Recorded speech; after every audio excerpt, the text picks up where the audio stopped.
Hello everyone and welcome to Don't Be Bored and another designer interview. Today I'm joined by Mark, the designer of Forks 2nd edition, which will soon be coming to Kickstarter. It's got a new sort of tourism and sort of travelling sort of vibe. Now, firstly, welcome Mark, and well, let's start off there. Why the shift in theme?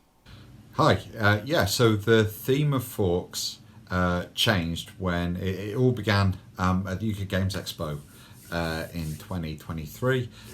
We were selling copies and we're getting lots of people interested, lots of people coming, lots of families coming to have a seat and play. And I realised when I was explaining the rules, as soon as I was talking about embezzling and investing, a lot of eyes glazed over, not just children, but adults as well. And so I thought, well, I need a stronger theme as well as new artwork. I wanted something to make it look really beautiful. And so I contacted the artist, Rusin Bell, who I've used for all our games, Day of the Dead and The Mask. And she came back with some suggestions. And one of them, which really grabbed me, was she said something about Art Deco, the idea of old tourist posters. And I thought, yeah, that's fantastic. It also I had an idea as well, because the name Forks, a lot of people ask questions about it, and I thought, well, if I go with tourist destinations, I can call it Forks I was going to call it Forks in the Road edition, because I thought it's a nice pun, and it's based about splitting off which destination do you go to.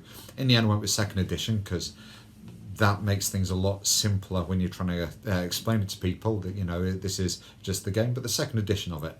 But that was the key thing there. We thought, actually, old tourist photos, really nice artwork, much more simple to explain to people. What are you doing? Well, you're advertising places, and it's okay, or you're investing in places. So there's no need to explain embezzling to 12-year-olds who have no idea what you're talking about. So that's why we changed the theme to be about this idea of advertising destinations or investing in destinations. I do love it when a theme can actually help teach a game, and it just makes it sort of, everyone can understand things a bit better, so that's really nice. Another thing that seems different from the original edition is that simultaneous play is sort of really encouraged, whereas it was only sort of a variant in the original. How did that come about? So the simultaneous play, I need to do a shout out here to Martin Dane from Paperboat Games. We've done a lot of playtesting with him, and when he got Forks, he told me he'd been playing it simultaneously with his friends, and they loved how fast it was. And initially, I was a bit skeptical because I was thinking, it's going to be too short. We're not going to be able to get lots of strategy in there. But then I tried it myself. And yeah, it does make the game a lot quicker, but that's fantastic because you still get all the experience of playing a game as you normally would. That idea of, you got a great hand, what are you going to pass, what are they going to pass you, those really agonising decisions. And then at the end, a big swerve, what if people play to the middle? You get all of that in about 5 minutes, 5-10 minutes. And so it just makes the game so much better. It makes it a much funner and richer experience. And it also means that we could go up to 6 players. So before, only really did it to 4 players because that's kind of, there's a certain amount of time between turns that I think people can put up with. And for this, 4 players seemed, like the limit. However, simultaneous play, 6 players, brilliant, still works, absolutely fine, still the same pace. There's no downtime, and so it's just a much more fulfilling and richer experience. So absolutely encouraged, even now with the old edition. I went on Board Game Geek to say that people should play with the simultaneous play rules because they are strong, very strong indeed. Lack of downtime does sound really cool, certainly to me. That's what I like in my sort of games. What would you say as the designer has sort of kept you coming back and playing more of Forks? So for me, the reason I still enjoy playing Forks, even though I've been playing for years and years and years, part of it is with the new simultaneous play, it's so much quicker. It's one of those games that you just bust out at the pub. I always think it's, to me, I carry it in my pocket, or Caramel Bag, same as do Six Nymph and No Thanks, those quintessential games you can just bust out, quickly play, 10 minutes, that's it, everyone's had a good time.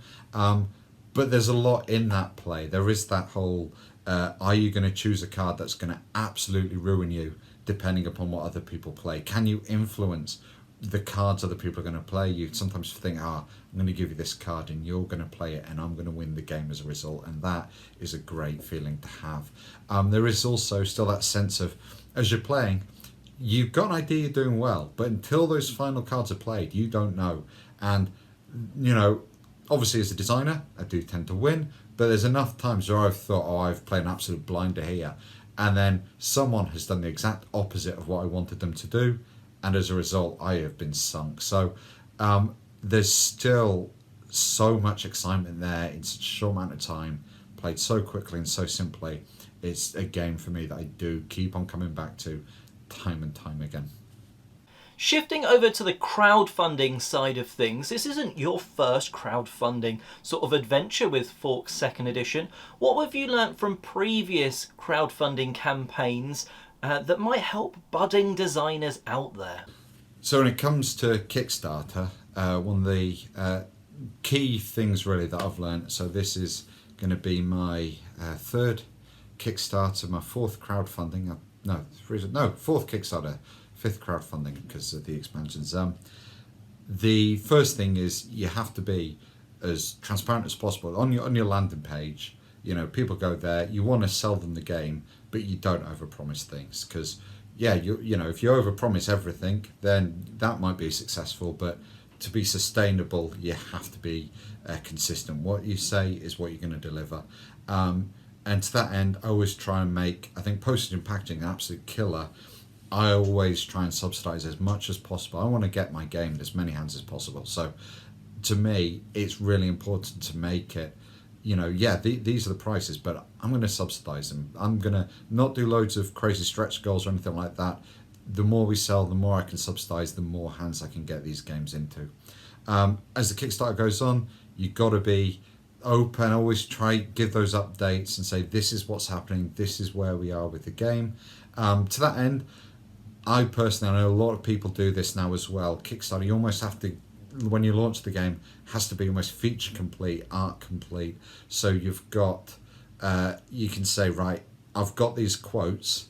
As soon as the Kickstarter's done and we've got those numbers, we know how many we're publishing, we can go to print. There's not going to be loads of variation in manufacturing costs, even though, shipping costs hopefully have died down a bit, although I know there's a bit more turbulence there. But it is the idea of trying to make sure you're so well planned that any upsets aren't going to negatively impact the backers. That to me is a key thing to running a successful Kickstarter. Some solid tips there, and it would be amazing if all Kickstarter campaigns were truly transparent. That's something maybe others will take on, and that would be great if they do. When will the Forks 2nd edition Kickstarter be running, and where can people go to find out more about the game? So the Kickstarter should go live in February. We're looking at Tuesday, February 13th this year, 2024, because I think some people, might be miles ahead if other people are asked. But this year, February 13th. Obviously, that might change, but I think we're pretty much locked in on that date at the moment.